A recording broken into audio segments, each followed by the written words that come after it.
عثمانی حکمران اور اس کے وزیروں کی جانب سے موصول ہونے والے خطوط تشکر کے علاوہ سب سے بڑی سعادت یہ تھی کہ سلطان کی جانب سے دیوبند مدرسے کو خرقہ مبارک کا نایاب تحفہ عطا کیا گیا۔ خرقہ یا خرقہ مبارک، خرقہ اصل میں عربی میں استعمال ہوتا ہے اور اردو اور فارسی میں اس کو خرقہ کہتے ہیں۔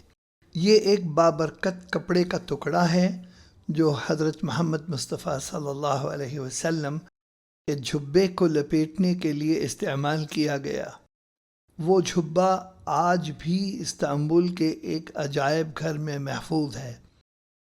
یہ خرقہ اس وقت کے عثمانی سلطان محمد پنجم کی طرف سے دارالعلوم دیوبند کو بطور تحفہ پیش کیا گیا تھا۔ یہ ان خدمات کے اعتراف میں تھا جو علماء دیوبند نے بلقان کی جنگوں کے دوران سلطنت عثمانیہ کے جنگی کوششوں میں مالی تعاون دے کر انجام دی تھی۔ یہ دارالعلوم دیوبند کی جانب سے نشر کیا ہوا ایک دستاویز ہے جس میں خرقہ مبارک کے متعلق کچھ تفصیلات تحریر کیے گئے ہیں۔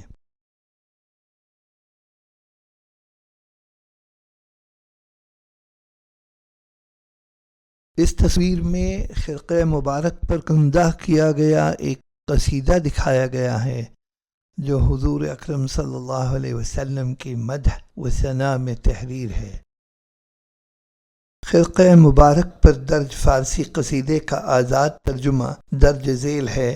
نور الہدا ہمارے پاس پہنچا تکریم کے ساتھ، صلو علیہ تسلیما، خوب درود اور سلام کرو ان پر، احسان کے فیض کی خوشبو آتی ہے یوسف کے پیراہن کی طرح۔